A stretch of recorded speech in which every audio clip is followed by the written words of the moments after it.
오늘 보실 말씀은 사도행전 4장 전체인데 오늘 제목이 심상치 않네요. 그렇죠? 제목이 뭐예요? 40살이 넘은 사람 일어나 봐요. 제가 아까 보니까 40살이 딱 우리 교회의 중간이더라고요. 여기 세보니까 딱 진짜 반이야. 그래서 40살 넘은 사람과 그 전에 있는 사람이 딱 기준이 되는 것 같아요. 태어나면서 걷지 못하던 사람이 걷게 된 사건을 우리가 지난번에 봤었는데 이건 정말로 기적이에요. 단순하게 병이 나은 게 아니라 장애가 회복이 된 거거든요. 그래서 엄청난 기적이어서인지는 몰라도 이게 4장에도, 3장에 났었는데 4장에도 계속 이 얘기가 나와요. 우선 4장의 1절 한번 읽어보겠습니다. 베드로와 요한이 사람들에게 말하고 있는데 제사장들과 성전 경비대장과 사두개파 사람들이 나타났습니다. 성전의 아름다운 문, 미문 앞에서 구걸하던 장애인이 예수 이름으로 회복이 되어서 걷고 뛰고 그렇게 되었죠. 그래서 이제 베드로와 요한이 성전 안에 솔로몬 행각이라고 있는데 그 솔로몬 행각에서 이 기적은 예수 이름으로 된 거다. 우리가 한 게 아니다. 예수 이름으로 된 거다. 라고 말하면서 복음을 전하고 있었는데요. 그때 어떤 사람들이 나타난 거예요. 누가 나타났대요? 제사장들과 성전 경비대장과 사두개파 사람들이 나타났대요. 여기 제사장들은 분명히 유대교의 제사장들을 말할 거예요. 그리고 그 성전도 유대교의 성전이죠. 그리고 이 경비대장은 이 성전을 관리하는 경비대장인데 옛날 번역에서는 성전 맡은 자라고 표현했었거든요. 근데 이 사람도 그 제사장 가문 출신인데 보니까 성전에서 서열이 상당히 높았대요. 막 2순위 정도 되는 사람이었고, 이 사두개파는 유대교의 한 분파이긴 한데 이 사람들도 성전의 권력과 아주 밀접한 관계가 있었어요. 그래서 이 사람들 중에 이제 이런 힘 있는 사람들이 좀 나오기도 하고 그랬죠. 그래서 말은 좀 어렵게 써놨지만 이 전체가 다 뭔 뜻이냐면 성전의 권력자들이란 뜻이에요. 성전의 권력자들 해봐요. 그러니까 요 사람들이 지금 이제 달려온 거예요. 근데 이 사람들이 지금 나타난 때가 언제냐면 베드로와 요한이 사람들에게 말하고 있는데 그때 나타났대요. 뭔 뜻이에요? 아니 베드로의 설교가 끝나지도 않았는데 그 사이에 설교를 끊고 불쑥 들이닥쳤다 그런 얘기예요. 그래서 여기는 이제 우리말 성경에서는 나타났습니다 라고 아주 온화하게 번역을 했지만은 사실은 헬라어 원문을 보면은 그런 뜻이 아니라 기습했다라는 뜻이에요. 말 그대로 들이닥친 거예요. 그 다음 얘기가 뭔지 보시죠. 2절 보세요. 그들은 두 사도가 사람들을 가르치며 예수를 들어 죽은 사람의 부활을 전파하는 것 때문에 심기가 몹시 불편했습니다. 성전의 권력자들이 베드로와 요한에게 지금 단단히 짜증이 난 거예요. 걷지 못하던 자가 걸을 수 있게 된 것이 다가 아닌 거예요. 그러니까 이 사람들이 지금 왜 짜증이 났냐면 예수를 가르치는 것도 부활을 가르치는 것도 다 마음에 들지 않는 거예요. 그러니까 성전 권력자들 중에는 사두개파 사람들이 많거든요. 근데 아시죠? 사두개파 사람들은 아예 부활을 믿지 않아요. 보세요. 그러니까 예수도 싫고 부활도 싫은데 지금 뭐 얘기하고 있어요? 예수 부활. 그것도 성전에서. 자기들 영역이라고 생각하는 그곳에서 예수 부활을 얘기하고 있으니까 정말로 관반응을 보이는 거예요. 아주 예민했어요. 왜 이렇게 이 사람들이 예민해졌느냐. 단순하게 자기들이 싫은 얘기를 해서가 아니에요. 사실 예수 부활을 인정하면 그 다음 후폭풍이 엄청나거든요.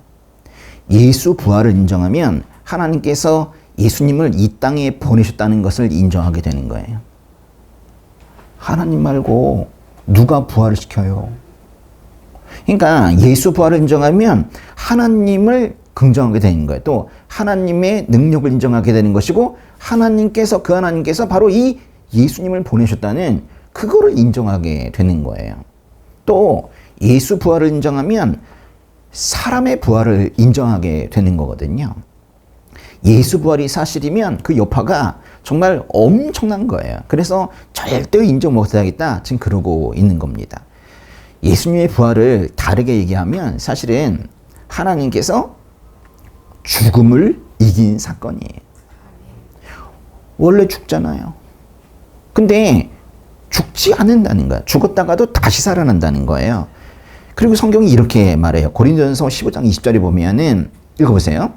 그러나 이제 그리스도께서 죽은 사람들 가운데서 다시 살아나셔서 잠드는 사람들의 첫 열매가 되었습니다. 예수님이 부활의 첫 열매라는 거예요. 그렇다면 예수 안에서 죽은 자들은 모두 생명의 부활로 부활할 거라는 거예요.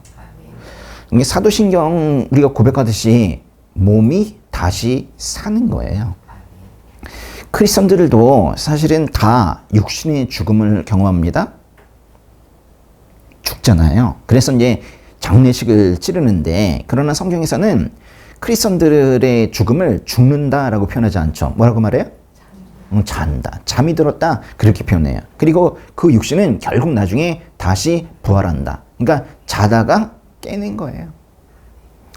그러니까 부활신앙이라는 거는 잘 들으세요. 이거 매우 중요한데, 부활신앙은 예수님이 부활하셨다는 그 역사적 사실을 믿는 것에 그치는 것이 아니라 예수님이 부활의 첫 열매가 되셨고 나도 부활할 것이다. 나도 부활할 것이다.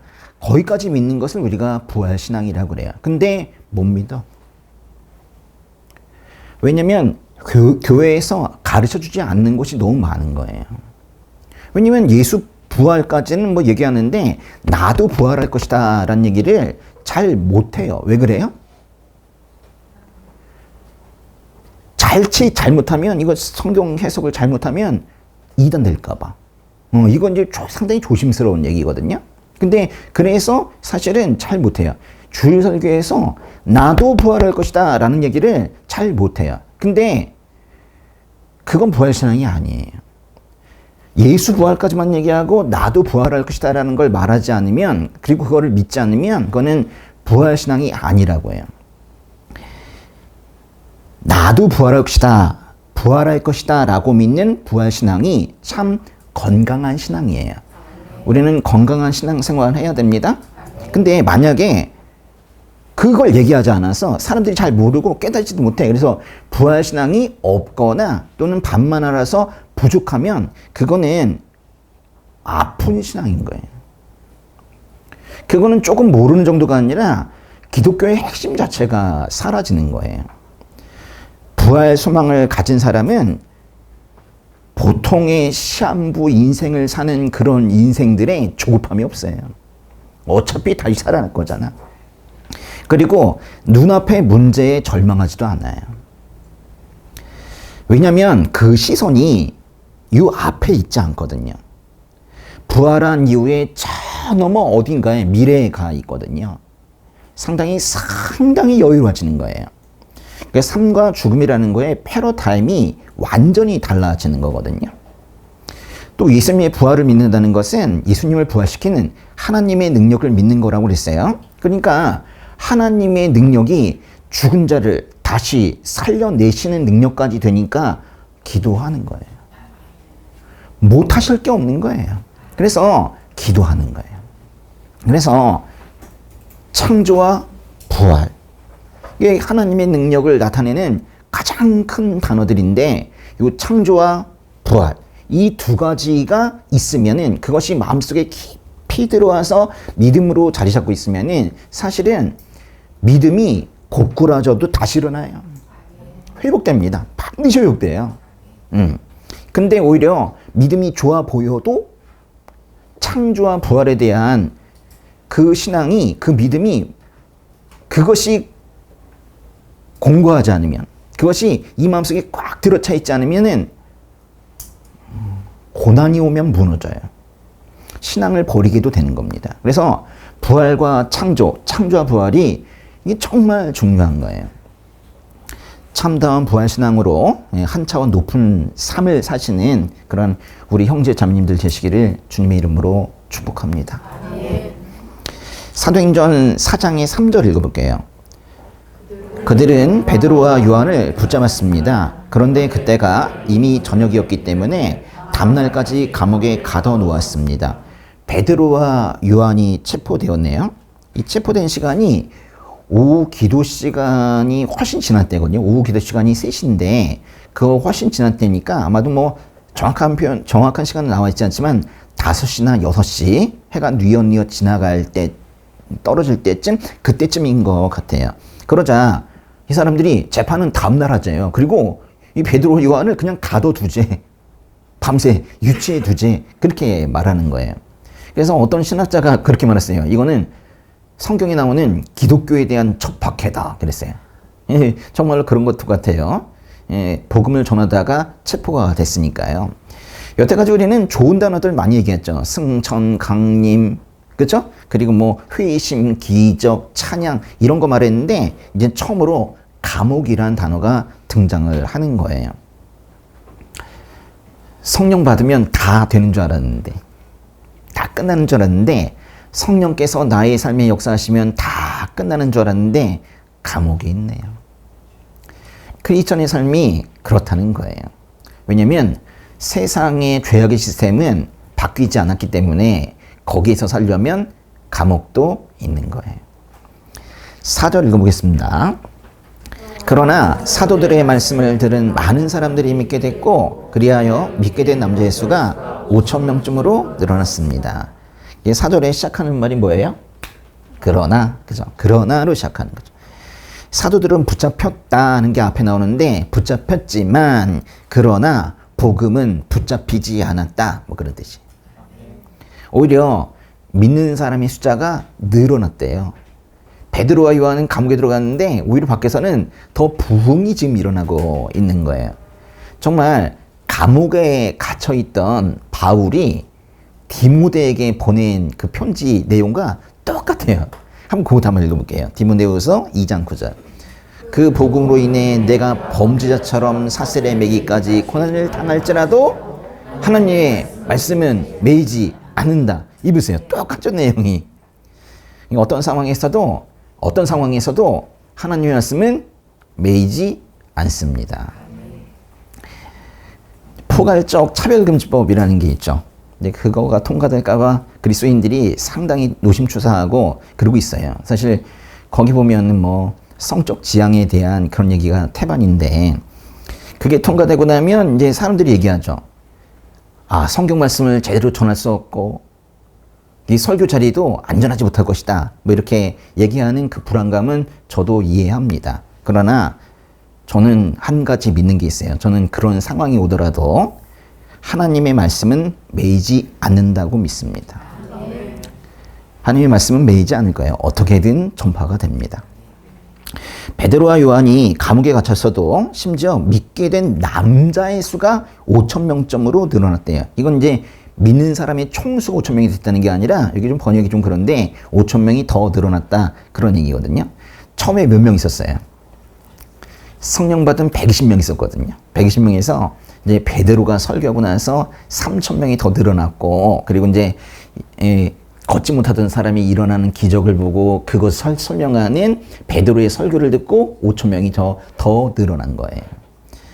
이게 지금 남자만 5,000명이라고 했으니까 여자들까지 합치게 되면 그 반응한 사람들의 숫자는 훨씬 더 컸을 거예요. 유대교 종교 지도자들은 예수님을 십자가에 처형하면 제자들이 가만히 있을 줄 알았어. 제자들의 입도 봉해버릴 줄 알았거든요. 근데 결과는 정반대였어요.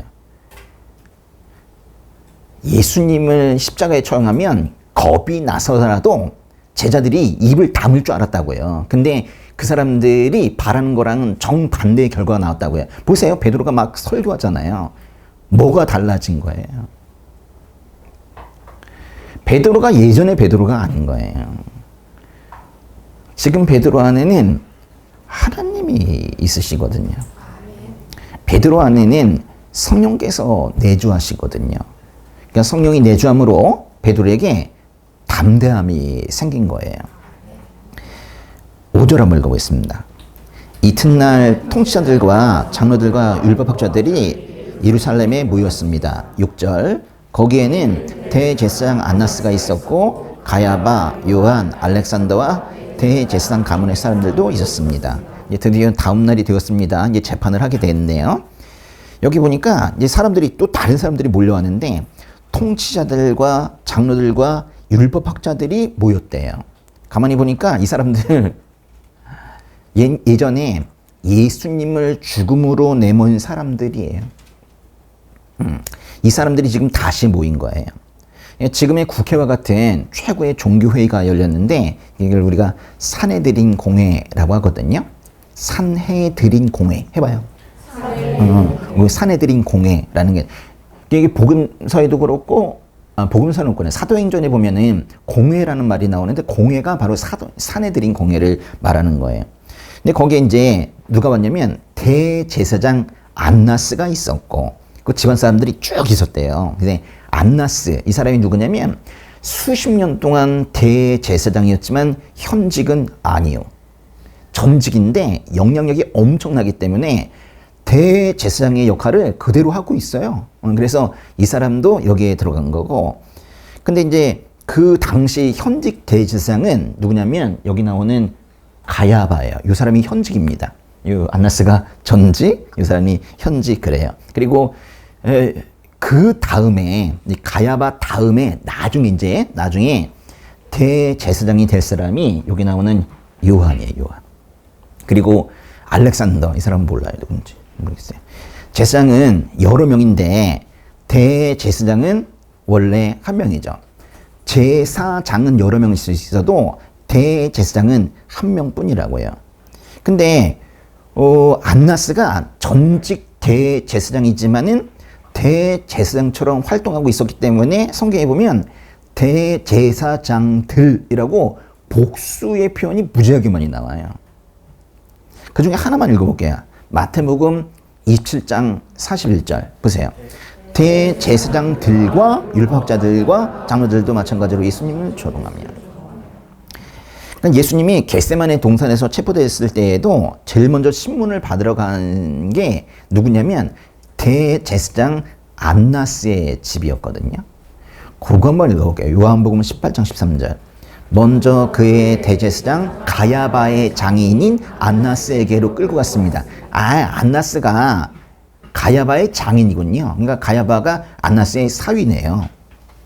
그리고 가야바에게 현직에게 결국에는 이제 예수님이 끌려갑니다. 거기다 조금 뒤에 24절인데요. 그러자 안나스는 예수를 묶은 그대로 대제사장 가야바에게 보냈습니다. 이거 보세요. 안나스에게 가가지고 비공식적이긴 하지만은 그래도 먼저 예우를 해주냐고 걸로 갔는데 그래서 유대교에 예비 심판을 받았어요. 그리고 현직 대제사장 가야바에게 가서 진짜 공식 심판을 또 받은 거예요.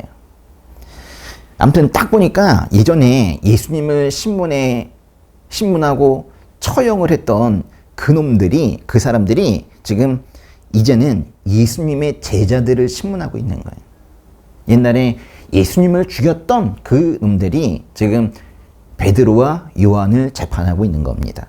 어떻게 하다 보니까 베드로와 요한이 뭐 뜻한 건 아닌데 예수님의 길을 가게 되었네요. 7절 보겠습니다. 그들은 베드로와 요한을 앞에 세워놓고 너희가 무슨 권세와 누구의 이름으로 이런 일을 했느냐? 라고 신문하기 시작했습니다. 너희가 무슨 권세와 누구의 이름으로 이런 일을 했느냐? 당연히 뭐 예수 이름이겠죠. 근데 이 사람들이 왜 이런 질문을 하겠어요? 너희 무슨 권한으로 지금 솔로몬 행각에 들어가가지고 성전 옆에서 지금 설교를 하고 있어? 뭐 이렇게 지금 얘기하고 있는 건데, 그러니까 자기들이 성전의 권력자들인데 자기들로부터 권한을 받지 않고서 허락도 받지 않고 왜 성전 내에서 권리 행사를 하고 있냐? 지금 그 얘기를 하고 있는 거예요. 그러니까 베드로가 죄송합니다 이러지 않았네요. 그죠? 베드로가 그들을 향해서 말하기 시작했습니다. 8절. 그때 베드로가 성령이 충만해 그들에게 말했습니다. 백성의 통치자들과 장로들이요. 베드로는 지금 신문하는 사람들을 백성의 통치자들과 장로들이요 라고 불렀는데 이 표현은 어떤 표현이에요? 괜찮은 거예요? 안 괜찮은 거예요? 괜찮은 표현이죠. 그죠? 이게 상당히 예의 있게 이렇게 말한 거예요. 근데 좀 보세요. 예의를 갖추면서도 쫄지 않아요. 예의를 갖추면서도 매우 담대합니다. 그 이유가 뭐예요? 베드로가 성령 충만했기 때문이에요. 이게 정말 중요한 특징이에요. 정말로 성령 충만하면 예의 있어요. 버릇없어 보이지 않아요. 그런데 담대해요. 이게 성령 충만이에요. 진짜. 이게 살아가는데 이 태도가 있어야 돼요. 성령 충만하면 일단 선포하고 뭐 그렇게 말하는데 당당해집니다. 왜냐면 안 쫄아. 왜 안 쫄까요? 자기가 말하는 게 아니거든요. 말할 때는 이 안에서 성령께서 말할 것을 다 가르쳐 준다고 여기기 때문에, 그리고 실제로 가르쳐 주시기 때문에 그래서 당당해지는 거예요. 누가복음 12장에 11절 한번 읽어볼게요. 회당이나 지도자들이나 권세 있는 자들 앞에 끌려가게 되더라도 스스로 어떻게 대답할까, 무슨 말을 할까 염려하지 말라. 12절. 성령께서 그때 내가 무슨 말을 해야 할지 가르쳐 주실 것이다. 보세요. 이건 마치 프롬프터를 앞에 놓고 읽는 거랑 똑같아요. 이 안에서 다 가르쳐 주시는 거예요. 이런 상황이 벌어질 걸 예수님께서 미리 다 내다보고 계셨던 거예요. 그야말로 성령의 역사로 담대해진 베드로가 말을 좀 계속 이어갑니다. 9절과 10절 한번 읽어볼게요. 오늘 여러분이 걷지 못하는 사람에게 일어난 선한 일에 대해 해명하라고 우리를 부른 것이라면, 또 그가 어떻게 낫게 되는지 묻는 것이라면, 여러분과 모든 이스라엘 백성들은 이 점을 알아야 합니다. 이 사람이 다 나아서 여러분 앞에 서게 된 것은 여러분이 십자가에 못 박았지만 하나님께서 죽은 사람들 가운데서 다시 살리신 나사렛 예수 그리스도 이름으로 된 것입니다. 아우, 잘 읽었어요.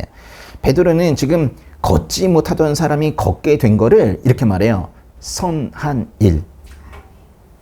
좋은 일이래요. 선한 일이래요. 근데 그 선한 일로 만약에 자기들이 잘한 건데 그걸로 재판을 받는 것이라면 그 재판은 옳지 못하다고 지금 말하고 있는 거예요. 10절에 이 사람이 다 나와서 이렇게 말해요. 이 사람이 옆에 있나 봐요. 옆에 있는 거예요. 그래서 베드로와 요한 옆에 지금 걷게 된 사람이 지금 있다는 게 느껴지죠. 그리고 정말 베드로는 뒤로 물러서지 않고 당당하게 지금 말을 합니다. 이렇게 말해요. 그 일은 나사렛 예수 그리스도의 이름으로 된 것이다. 사실은 그 앞에서 달려온 사람들이 예수님을 싫어하고 예수 이름을 거론하는 걸 싫어하는 걸 알아요. 근데 베드로가 자신에게 닥쳐올 고초를 지금 다 예상하면서도 지금 말하고 있는 거예요. 사실 그대로 말할 수밖에 없는 거예요. 예수 이름으로 일어났다라는 것을 왜 말하냐? 그게 사실이니까. 근데 여기에서도 예수님을 이렇게 설명해요. 그냥 예수 이렇게 표현하지 않고 여러분이 십자가에 못 박았지만 하나님께서 죽은 사람들 가운데서 다시 살리신 나사렛 예수 그리스도 이렇게 시작해요. 여기에서 기독교가 시작이 된 거예요. 부활 없는 기독교는 없습니다. 그러니까 부활에 대해서 우리가 약하게 생각하고 있거나 또는 좀 그 많은 기독교의 그 성경의 말씀 중에 일부라고 생각했다면 조금 더 그것을 한 차원 스스로 강조를 할 필요가 있어요. 좀 더 중시할 필요가 있어요. 이게 기독교의 시작입니다. 사도행전 4장 11절 보세요. 이 예수는 건축자들이 버린 돌이지만 진모퉁이의 머릿돌이 되셨습니다. 지금 이게 베드로가 계속 설교를 하고 있는 건데, 이 베드로가 지금 설교를 하면서 시편의 말씀을 인용하고 있는 거예요. 지금 인용하고 있는 게 뭐냐면 시편 118편 22절이거든요. 이것도 한번 읽어볼까요? 건축자들이 버린 돌이 머릿돌이 됐습니다. 비슷한 말이네요. 그렇죠? 그러니까 버려진 돌이, 누군가 버린 돌이 최고의 돌이 되었다는 그런 뜻이에요. 지금 눈앞에 있는 종교 지도자들이 돌을 버렸잖아요. 예수님을 버리고 죽였잖아요. 거기에 책임이 있다는 걸 넌지시 지금 말하고 있는 거예요. 그리고 그렇지만 하나님께서 그 버려진 돌을 가장 귀하게 사용하셨다는 거예요. 초대교회의 복음은 딱 이거예요. 사람이 예수를 죽였다. 하나님께서 살리셨다. 다른 게 아니라 딱 이게 복음이었어요. 사실 시편 이 머릿돌 이 말씀은 이 자체가 메시아에 대한 거거든요. 근데 예수는 그리스도, 예수 이퀄 그리스도라는 말을 지금 베드로가 구약의 말씀을 인용해서 지금 하고 있는 것 뿐이에요. 그래서인지 이 시편 말씀은요, 신약 성경에 여러 번 인용이 되었어요. 이게 진짜 유명한 말씀입니다. 복음서에도, 베드로 전서에도, 에베소서에도 여러 군데 인용이 되었어요. 이건 예수님께서 직접 당신을 가리켜서 직접 말씀하신 적도 있으세요. 그거 한번 읽어볼게요. 마태복음의 21장. 예수께서 그들에게 말씀하셨습니다. 너희가 성경에서 이런 말씀을 읽어보지 못했느냐? 건축자들이 버린 돌이 머릿돌이 됐다. 주께서 이렇게 하셨으니 우리는 놀라울 뿐이다. 모퉁이의 머릿돌. 이게 사실 이 건물의 어떤 방향과 구조, 이 전체를 사실 결정짓는 그런 중요한 돌이라는 거예요. 에베소서 말씀도 한번 읽어볼게요. 2장. 여러분은 사도들과 예언자들의 기초 위에 세워진 사람들이요 그리스도 예수께서 친히 모퉁이돌이 되셨습니다. 그 다음 절.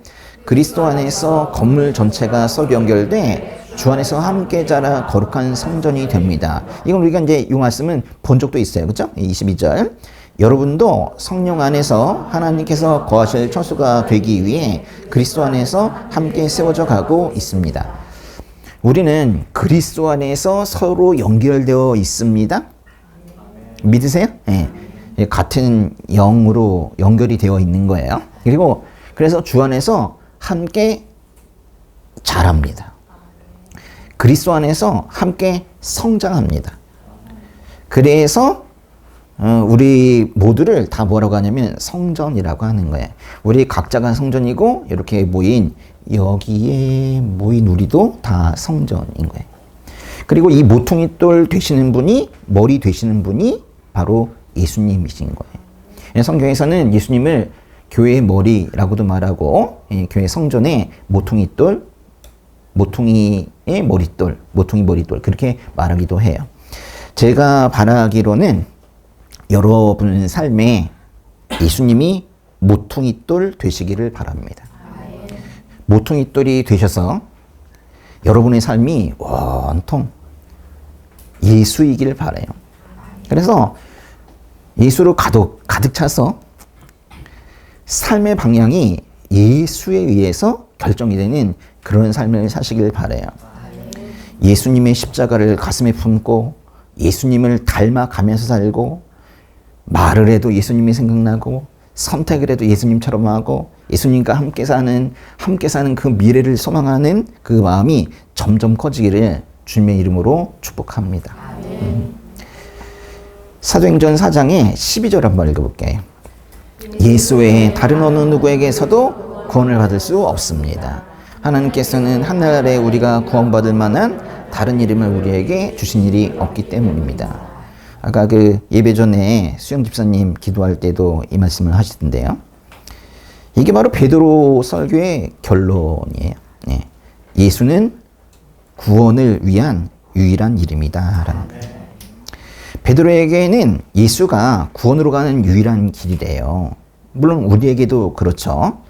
만약에 베드로가 지금 살아있다면 정말 깜짝 놀랄 거예요. 왜냐면 최근에 현대사회, 현대교회에 들어온 게 종교다원주의라는 거거든요. 그 전에 없었어요. 근데 이제 베드로가 살아있다면 정말 땅을 치고 통곡을 할 겁니다. 그죠? 종교다원주의자들이 보통 비유하는 게 뭐예요? 산꼭대기가 있다. 거기 이제 가는 길은 여러 개다. 불교의 길, 이슬람의 길, 무속의 길. 어디로 가도 저 산꼭대기에 있는 절대자만 만나면 된다. 그렇지 않느냐? 종교통합? 이렇게 하는 거예요. 근데 이 비유는 참 더러워요. 별로 안 좋아요. 아주 냄새나고 지저분해요. 왜냐면 각 종교의 핵심 교리가 다루고 있는 산 꼭대기가 일단 달라요. 같은 꼭대기로 올라가는 것도 아니에요. 그리고 왜 더럽다고 얘기하냐면 아주 교묘하기 때문에 그래요. 우리는 올라가지 않거든요. 우리는 애를 써서 산을 올라가서 뭔가 진리에 이르는 사람들이 아니에요. 여러분이 스스로 주님 찾아갔습니까? 골방에서 울고 있는 그날 주님께서 오셨지 우리가 뭘 찾아가요? 찾아갈 힘도 없을 때 오셨는데, 우리는 상향식 노력으로 뭔가를 쟁취해내는 사람들이 아니에요. 올라가서 뭔가 잡아내는 게 아니에요. 따먹는 게 아니에요.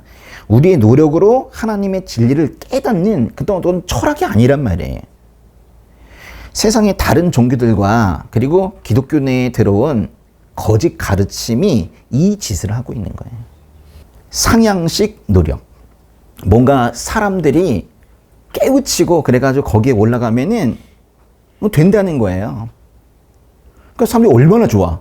자기가 할 일이 생기잖아. 설교를 재밌게 하려면 사람들에게 과제를 주면 돼요. 응? 사람들이 뭔가 할 일이 생기면은 사람들은 좋아해요. 아, 이렇게 하면 되겠구나. 근데 그건 기독교가 아니거든요. 우리는 하향식 은혜로 사는 거예요. 위에서 퍼부어주시는 은혜로 오늘도 살아가는 거예요. 우리가 신앙생활하면서 그릇된 것들을 욕한다고 해서 자기가 참이 되는 건 아니에요. 그런 걸 우리가 비겁한 자기증명이라고 그랬어. 다른 걸 욕한다고 자기가 진리가 되는 건 아니라고요. 그러나 그럼에도 불구하고 세상이 너무 혼탁해서 우리가 분별력을 가지고 걸러내야 될 것들이 있어요. 그 중에 하나가 바로 이 상향식 그리스도론이라는 거예요. 잘 모르는 사람들은 이 사람의 노력을 중시하는 이 상향식 그리스도론, 이게 그럴듯해 보여요. 그래가지고 이쪽으로 많이 몰려들고 있죠. 정말 가슴이 아픈 얘기입니다. 갈라디아서 5장 1절 한번 보세요. 그리스도께서 우리를 해방시켜 주신 것은 자유를 누리게 하기 위함입니다. 그러므로 굳건히 서서 다시는 종의 멍에를 매지 마십시오. 거짓 교사들이 어떻게 가르치냐면 이래요. 예수를 믿는 것 중요하지. 근데 예수를 믿는 것만으로는 충분하지 않아. 율법을 지켜야지, 선행을 해야지, 그래야 구원받아 라고 말해요. 다른 종교들도 비슷하게 말하는데 전 다른 종교는 얘기할 것도 없고 기독교 내에 어떤 분파들이 이렇게 말하고 있는 데들이 많이 있어요. 성경은 이걸 뭐라고 하냐면 복음을 심각하게 훼손하는 행위다, 그렇게 말해요. 우리는 율법을 잘 지켜서 구원받는 그런 거는 배운 적이 없어요. 우리는 그냥 은혜로 구원받는 거예요. 갈라디아서 5장 1절에 나오는 이 해방이라는 말은 율법의 행위로 자기 의를 세우고 율법을 잘 지켜서 하나님께 인정받으려고 애쓰는 그런 거 아니에요. 신앙생활하면서 정말 빠지기 쉬운 함정이 바로 이 율법주의입니다. 갈라디아서 5장 1절에서 다시는 종의 멍에를 매지 마십시오라고 하는 거는 은혜로 구원받아 놓고 슬며시 다시 율법주의로 돌아가 있는 거, 그거를 지금 지적하는 거예요.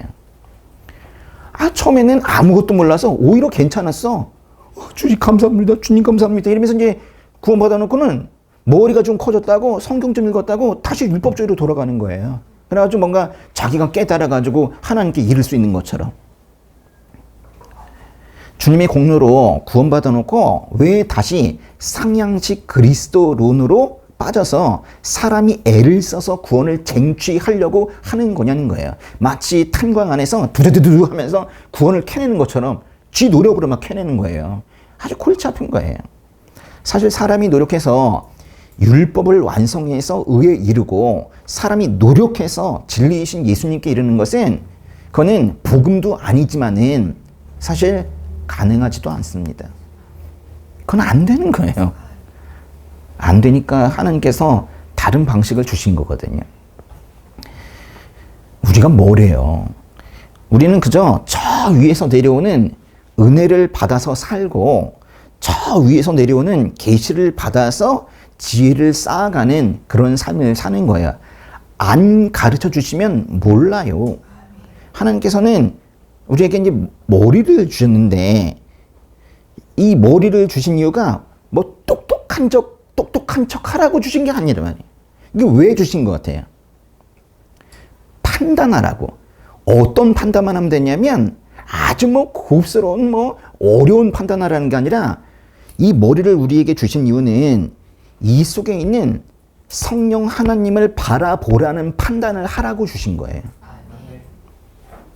이걸로 판단하는 게 아니라 성령 하나님을 보라는 판단을 하라고 주신 거라고요. 보세요. 기도하면서 성령의 음성을 듣고 그 음성을 따라가는 삶을 사셔야 합니다. 잘 보세요. 다시 뭐라고 그랬어요? 다시 앞에. 기도하면서 성령의 음성을 듣고 그 음성을 따라가는 삶. 요 한 단어 한 단어 적으면서 제가 얼마나 신경을 썼는지 몰라요. 기도하면서 성령의 음성을 듣는 시간이 있어야 합니다. 하나님 아버지, 예수님 이름으로 기도했습니다. 하나님께서 말씀하실 시간이 있어야죠. 듣는 시간이 있어야 되는데 뒤에 또 뭐가 있냐면 그 음성을 따라가는 순종이 있어야 된다는 거예요. 이 짧은 거에 엄청나게 많은 게 들어가 있는 거예요. 기도와 음성과 순종이 있는 거예요. 그 다음 거 보세요. 읽어보세요. 성령 충만하여 입만 열면 복음의 언어와 회복의 언어가 나오는 삶. 이거는 사실 우리 사회적인 관계에서도 매우 중요한데 공동체에서도 중요하고요. 사실은 언어 얘기를 한 거예요. 만약에 성령 충만해지잖아요. 성령 충만이 뭐예요? 이 안에 계시는 성령께서 나의 삶을 장악하는 거거든요. 충만이라고 번역했지만 사실 완전히 꽉 잡는다 이런 의미거든요. 그렇게 되면 언어가 바뀌어요. 어떤 언어로 바뀌어요? 복음의 언어로. 마치 성경이 걸어다니는 것 같은 거예요. 또 회복의 언어고. 자기 자랑을 하는 게 아니라 자기를 뽐내는 게 아니라 사람들을 계속해서 회복시키는 그런 언어를 구사하면서 살게 되는 거예요. 저는 이게 크리스천의 삶이라고 봅니다. 세 번째, 읽어보세요. 성령이 이끄시는 대로 희생의 삶을 사는 것 같으면서도 결국 승리하는 삶. 보세요. 성령이 이끌려 살게 되면 어떤 때는 미치는 것 같아. 희생의 삶을 사는 것 같아요. 근데 십자가에서 예수님께서 희생하셨지만 결국 승리하신 것처럼 우리 그리스도인들도 크리스천들도 그렇게 사는 거예요. 복음처럼, 십자가처럼. 그래서 보세요. 희생의 삶을 사는 것 같아. 겉보기는 그렇게 보이는 거예요. 그러나 전국에는 그렇지 않다는 거예요. 결국에는 승리하는 삶을 살게 된다는 거예요. 이거예요. 내가 주도해서 내가 살아가는 게 아니라 하나님께서 내 삶을 주도하게 만드셔야 우리가 죄에서 멀어지고 하나님께서 주신 사명도 다하면서 살아갈 수가 있는 거예요. 예배 때마다 눈물 흘리시는 분들이 있죠. 예배 때마다 그 흐르는 눈물은 내 삶이 왜 이러냐. 자기 연민이나 또는 자기 삶에 대한 한탄 때문 아니에요. 그런 거 아니에요. 왜 우세요? 자기가 불쌍해서 울어요? 그게 아니잖아요. 왜 우세요? 왜 나 같은 걸? 이런 생각이 들잖아요. 그럼에도 불구하고 나를 건지시고 일으키시는 그 주님의 은혜에 감동해서 그렇게 눈물이 나는 거 아니에요? 뭐라고 그랬어요? 그럼에도 불구하고. 아휴, 나 같으면 버리겠는데 이 인생을. 왜 이 인생을 그럼에도 불구하고 건지시냐. 그리고 이렇게까지 큰 은혜를 부으시냐. 그러니까 하나님을 예배하는 그 예배 자리에 나와서 그렇게 눈물이 나는 거예요. 갈라디아서 5장 1절 읽으셨는데 그 전에 갈라디아서 4장이 있어요. 사실 갈라디아서 4장에 그 종합한 문장이 갈라디아서 5장 1절이거든요. 조금 어렵긴 한데 뭔 얘기냐면 갈라디아서 4장에는 하갈과 사라라는 사람의 비유가 나오거든요. 하갈이 누구예요? 하갈은 아브라함의 아내인 사라의 종이에요. 그래서 이제 사라가 아기를 못 낳으니까 자기 종을 아브라함에게 줘서 결국 아들을 낳게 하는 그런 얘기인데, 하갈은 종이란 말이에요. 근데 사라는 종이 아니고 자유인이에요. 그래서 요 갈라디아서 4장에서는 뭘 얘기하냐면 하갈은 종이기 때문에 율법 아래에 있는 상태를 비유하는 거예요. 계속 뭔가 지키지 못하면 혼날 것 같아. 그렇게 살고 있어요, 사람들이. 하갈처럼. 그러니까 뭔가 잘 해야지 인정받는다고 생각하고 있는 거예요. 그건 종이에요. 여러분, 자녀는 안 그래요. 자녀는 잘 하지 못해도 자녀예요. 근데 이제 하갈은 종처럼 살고 있는 거예요. 근데 사라는 자유인이다. 그래서 이제 여기 갈라디아서 4장은 그걸 비유해서 하갈로 살지 말고 사라로 살아라, 그렇게 말하거든요. 기독교의 자유라는 건요, 죄를 지어도 된다는 방탕함이 아닙니다. 죄와 율법의 정죄에서 벗어나서 하나님을 마음껏 섬길 수 있는 그런 자유. 읽어보세요. 죄와 율법의 정죄에서 벗어나 하나님을 마음껏 섬길 수 있는 자유. 이 자유, 성경에서 말하는 자유가 이런 자유예요. 죄에서 벗어나고 율법에서 벗어나고, 그래서 결국 감사합니다 하면서 좋으신 하나님을 예배할 수 있는 자유, 마음껏 찬양하고 마음껏 예배할 수 있는 자유, 그걸 자유라고 하는 거예요. 질문하겠습니다. 그러면 지금 우리 크리스천들은 순종이라는 걸 해야 됩니까?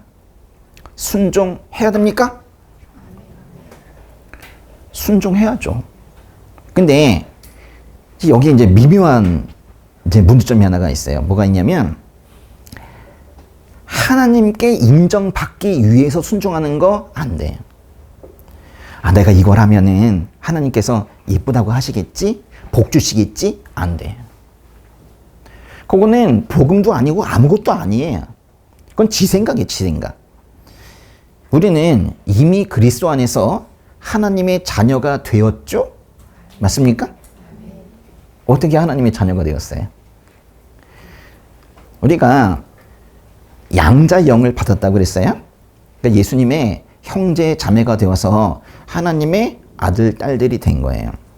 원래는 독생자 예수 그리스도 한 분만이 하나님의 아들이었는데 우리도 형제 자매 삼아 주셨다. 그래서 우리도 로얄 패밀리가 되었다는 거예요. 그게 기뻐서, 그게 기뻐가지고 감사합니다 이래가지고 누가 보지 않고 박수 주지 않아도 그냥 방 청소도 하고 막 그러는 거예요. 그게 순종이에요. 그러니까 요걸 하면은 인정받겠지? 그런 거 하려면 하지 마세요. 그런 거는 하나님께서 원하시는 순종도 아니고 기독교가 아니에요. 알았죠? 기독교는 처음부터 끝까지 자유와 자발로 이루어져 있습니다. 눈치 보면서 인정받으려고 박수를 원해서 그렇게 하는 거 안 돼요. 그렇게 하려면 차라리 잠깐 쉬시는 게 나아요. 그러면서 옆에 사람들에게 기도해달라고 하시는 게 좋겠죠. 나 똑바로 믿을 수 있게 기도해달라고. 나 지금 하면 안 되겠다고 그렇게 말해야 되는 거죠. 큰 교회들에 일하고 있는, 행정일하고 있는 간사들이 많이 있어요. 막 지치거든요. 그리고 사역자들도 지칠 때가 많이 있는데, 그 중에는 일이 많아서 지치기도 하지만은 어떤 분들은 정말 잘못된 이 생각을 가지고 있어요. 내가 이걸 잘하면 그래도 주님께서 인정해 주시겠지? 맞는 말 같아. 아니에요. 못해도 자녀입니다. 그걸 아셔야 돼요.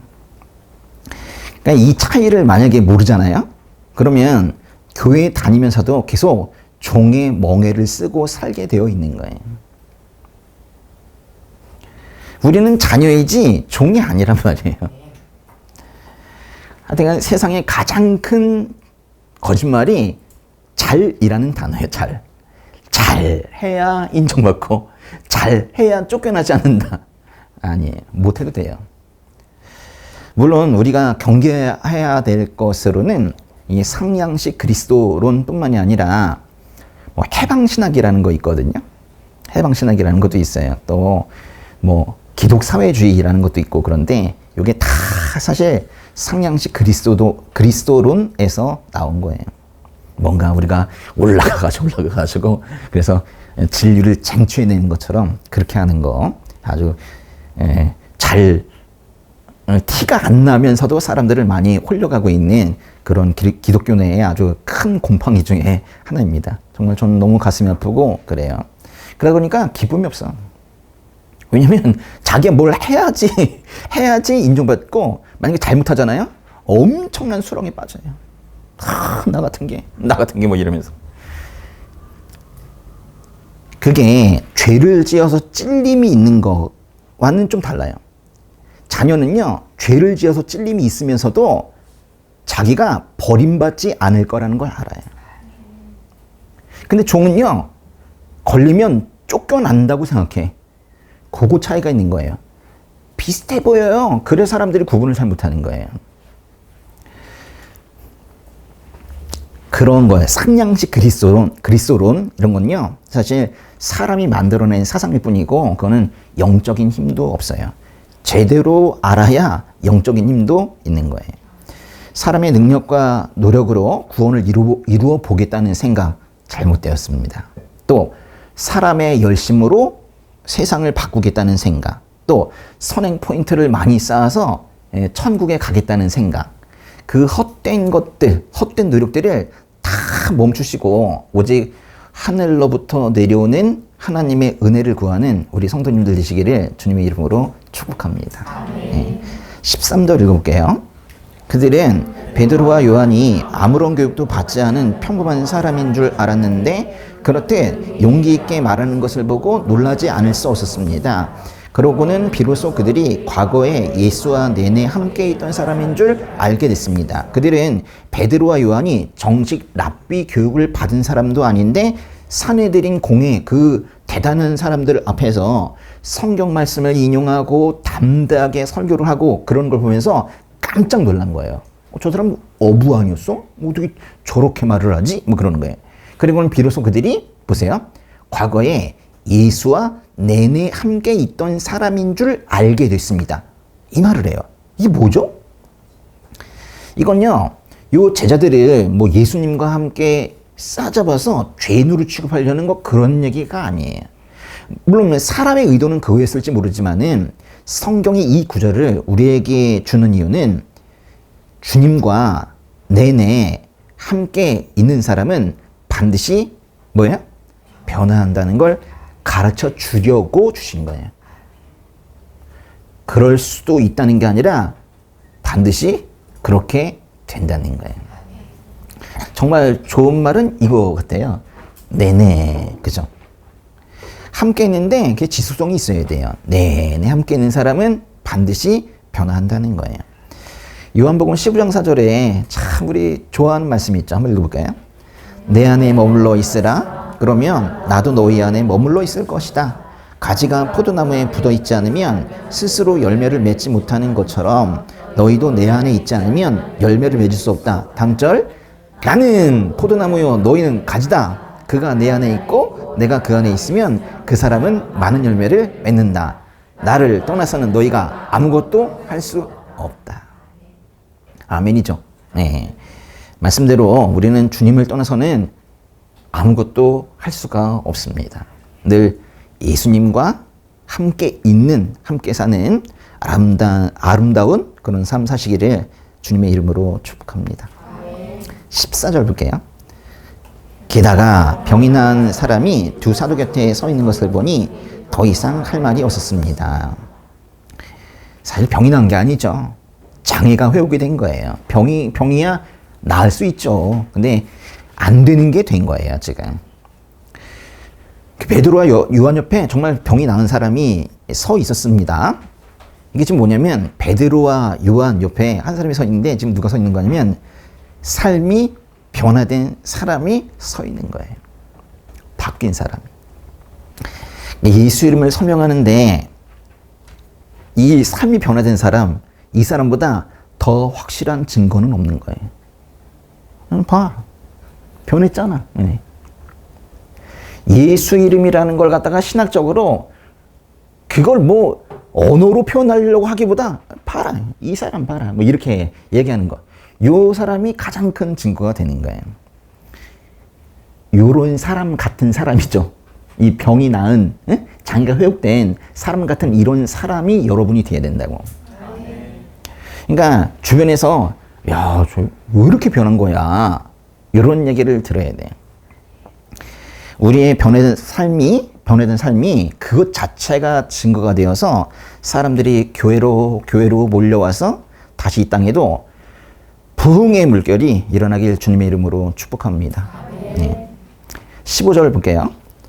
그래서 그들은 그 사람들을 공회 밖으로 나가도록 명하고 함께 의논했습니다. 16절. 그들이 서로 물었습니다. 이 사람들을 어떻게 할까요? 그들이 대단한 기적을 행했다는 사실을 예루살렘에 사는 모든 사람들이 알고 있고 우리도 그것을 부인할 수는 없습니다. 그 지도자들은 사도들을 지금 밖으로 잠깐 내보내고는 자기들끼리 이제 의논을 하는 거예요. 야, 어떡하냐? 그러면서 이제 곤란해해요. 왜냐면 기적이 실제로 일어났기 때문이죠. 아니, 걷지 못했던 사람이 걷게 되었는데 그걸 걷지 못한다고 얘기할 수 없잖아. 걷게 됐잖아요. 그러니까 물론 그들이 대단한 기적을 행했다고 이렇게 표현했는데 요 말 자체는 잘못된 거예요. 왜냐면 그들이 베드로와 요한이 기적을 행한 게 아니라 예수 이름의 권세가 있어서 예수 이름을 선포하니까 기적이 일어난 거긴 하죠. 17절, 18절 읽어볼게요. 어쨌든 이 일이 백성들 사이에 더 이상 퍼져나가지 않도록 하려면 이 사람들에게 어느 누구도 예수 이름으로 말하지 말라고 경고해야 합니다. 그러고 나서 그들은 베드로와 요한을 다시 불러들여 절대로 예수 이름으로 말하거나 가르치지 말라고 명령했습니다.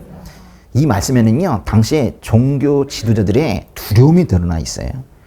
더 이상 퍼져나가지 않도록, 그렇죠? 더 이상 퍼져나가지 않도록 그들이 두려워하는 게 이거예요. 그래서 요 얘기가 퍼져나갔나요? 막혔나요?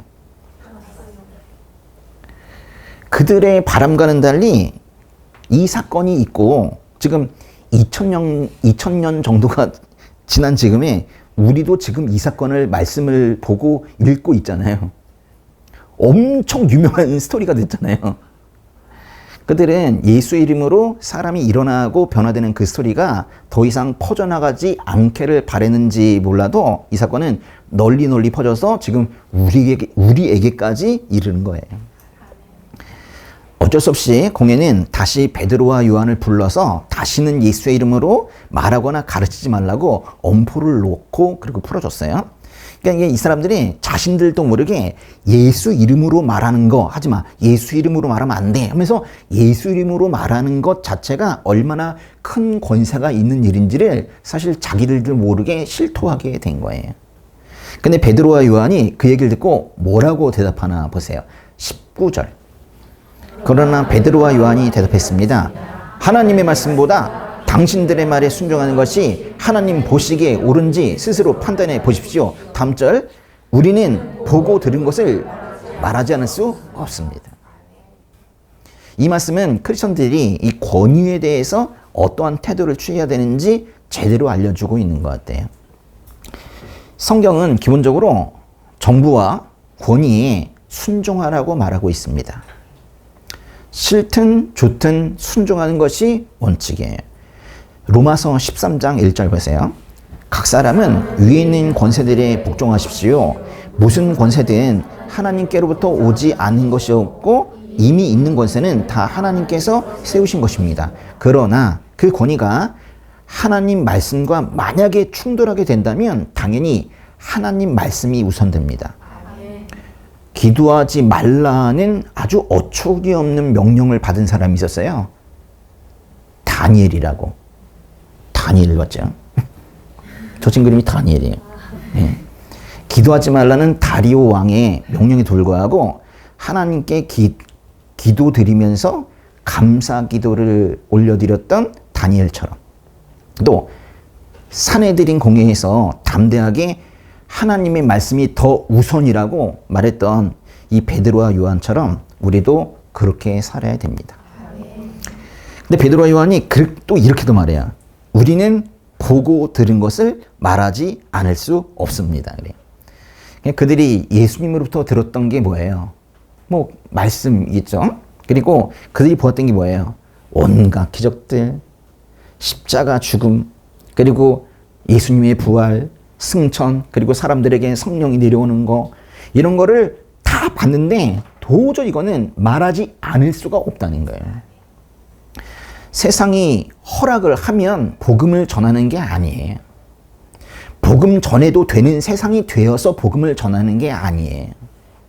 복음을 전해서 세상을 하나님 나라 만드는 거예요. 이건 매우 중요해요. 이 사람들은 뭔가 선교하는 사람들도 마찬가지예요. 뭔가 가능하면 복음을 전하는 것처럼, 환경이 받쳐주면 그렇게 하는 것처럼 하고 있지만은 그게 아니에요. 환경에 따라가는 게 아니라 복음을 전해서 거기를 바꾸는 거예요. 바울이 고린도 교회에 편지를 보내면서 내가 복음을 전하지 않는다면 내게 화가 미칠 것입니다 라고 말했어요. 또 구약의 그 예레미야 예언자는 이렇게 말했는데, 내가 여호와를 언급하지 않고 더 이상 그분의 이름으로 말하지 않겠다 라고 말하면 여호와의 말씀이 제 마음속에서 불, 곧 내 뼛속에 갇힌 불 같습니다. 말하지 않을 수 없습니다 라고 말한 것과 이게 좀 같은 맥락인 거예요. 하나님의 말씀은 반드시 전해야 된다라는 거예요. 그러니까 복음 전파의 열정 있죠. 저도 오해했던 적이 있는데 왜 나한테 해서 그 열정이 처음 교회 세웠을 때보다 좀 약해졌는가 하는 그것 때문에 한동안 좀 우울했던 적도 있었어요. 나 왜 이러지? 이러면서 스스로에게 뭐 이렇게 뭐라 하기도 하고 막 그랬었어요. 근데 지금은 알아요. 안 그러거든요. 복음 전파의 열정은 나 개인의 감정이나 개인의 성향에서 나오는 게 아니에요. 복음 전파의 열정은 그 전파의 당위성에서 나오는 거예요. 그러니까 사람이 뭐 뜨거우면 전하고 환경이 괜찮으면 전하고 그게 아니라 반드시 전해야 되니까 그 말씀에 순종해서 전하는 거예요. 그게 열정이에요. 일을 할 때의 열정과 좀 다른 얘기예요. 맞죠? 복음은 전해야 되니까 전해야 되는 겁니다. 사도행전 4장의 21절 보겠습니다. 그들은 사도들을 다시금 협박하고 나서야 겨우 풀어주었습니다. 그들이 사도들을 처벌할 수 없었던 것은 모든 사람들이 그 일어난 일로 인해 하나님을 찬양하고 있었기 때문입니다. 다음 절, 이 기적으로 병이 나은 사람은 40살이 넘은 사람이었습니다. 어쩔 수 없이 유대 종교자들이 베드로와 요한을 풀어주네요. 근데 그 사람들이 지금 사도들을 처벌할 수 없는 이유가 뭐래요? 모든 사람들이 하나님을 찬양하고 있었기 때문이래요. 다 찬양하고 있는데 거기다 이제 참으로 끼어질 수가 없는 거예요. 근데 말씀이 이렇게 끝나요. 이 기적으로 병이 나은 그 사람은 뭐예요? 40살이 넘는 사람이었습니다. 여기에서 나온 말이었군요. 생뚱맞게 여태까지 다른 얘기 하다가 병이 나은 이 사람의 나이를 말해주는 이유가 뭐예요? 아니면 초반에 얘기하든가 응? 왜 갑자기 이 사람의 나이는 갑자기 40살이래요. 40살이 넘었대. 이거 왜 얘기하는 거예요? 이러고 이제 이 스토리가 끝나거든요. 이 사람이 성경에 처음 등장할 때 그 소개말이 이렇습니다. 태어나면서 걷지 못하는 사람, 이러면서 시작하거든요. 근데 마지막에 이 사람이 이렇게 소개되는 거예요. 40살이 넘은 사람. 이 사람에게는 최소한 40년 이상의 장애가 있었던 거예요.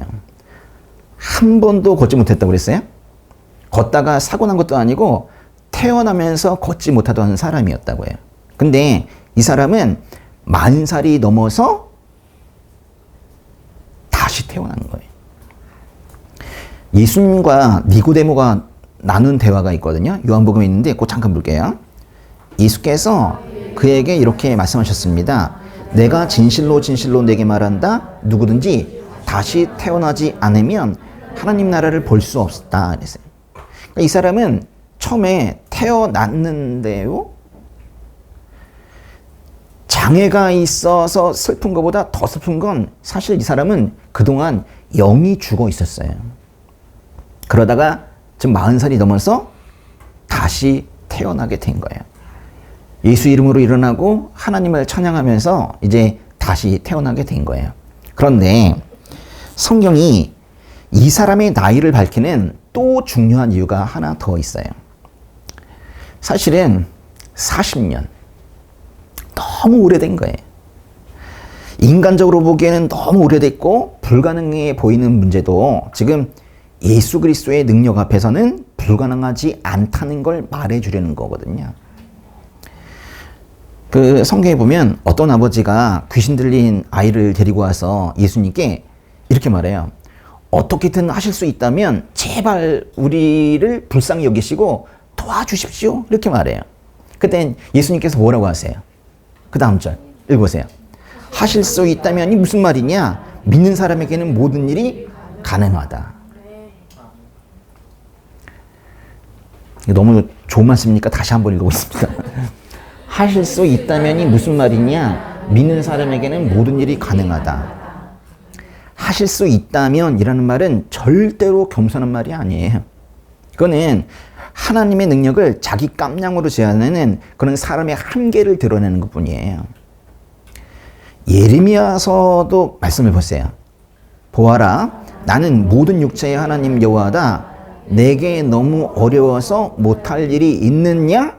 없다는 거예요. 40년이 넘은 장애였고 사람의 눈으로 보면 너무 오래됐고 달라질 가능성도 전혀 보이지 않는 그런 장애였어요. 그런데 하나님께서는 내게 너무 어려워서 못할 일이 있느냐? 라고 물으세요. 그리고 이 기적이 일어난 거예요. 1300g.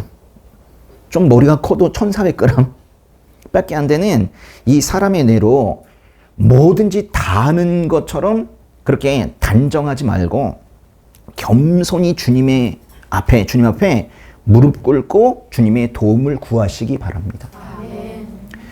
이스라엘 백성들이 광야에서 고기 달라면서 불평하고 있을 때 하나님께서 한 달 동안 고기를 먹게 해주겠다고 하셨거든요. 한 달 동안? 그랬더니 모세가 한 달이요? 그러면서 이제 여기 있는 사람들이 지금 걷는 사람들만 장정들만 좀 60만 명인데 이거 어떻게 한 달 동안 고기를 먹게 합니까? 그래서 자기의 계산된 생각으로 말을 한 거예요. 그때 이제 하나님께서 뭐라고 말씀하셨냐면요. 민수기 11장 23절. 여호와께서 모세에게 말씀하셨습니다. 여호와의 손이 그렇게 짧으냐? 내가 말한 대로 되는지 안 되는지 네가 보게 될 것이다. 내 손이 그렇게 짧으냐? 내 능력이 그것밖에 안 되는 걸로 보이냐? 이렇게 지금 말씀하시는 거예요. 여러분, 근데 지금 이거 모세 얘기인데 모세는 신앙심이 적은 사람이 아니에요. 믿음이 약한 사람이 아니에요. 근데 너무나도 높은 현실의 장벽 앞에서 그만 이 사람의 마음이 쪼그라든 거예요. 한 달은 안 되지. 이러면서 쪼그라든 거예요. 자기가 알고 있는 가능성의 범위 안에서 인간적인 계산을 하려고 한 거예요. 그러나 하나님이 말씀하세요. 여호와의 손이 그렇게 짧으냐.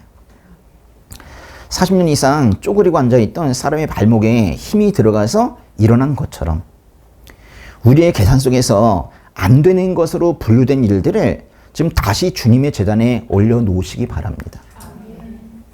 너무 낙심해서 저기 이삿짐 속에 집어넣어 놓았던 기도 제목을 다시 꺼내시기 바랍니다. 의인의 간구는 역사하는 힘이 크다고 했어요? 그러니까 기도하는 그 사람의 능력이 아니라 기도를 받으시는 그분의 능력을 신뢰하세요. 하나님의 손이 짧지 않다는 걸, 하나님의 손이 짧지 않다는 걸 믿으면서 밤낮으로 기도하는 우리 형제 자매님들 되시길 주님의 이름으로 축복합니다.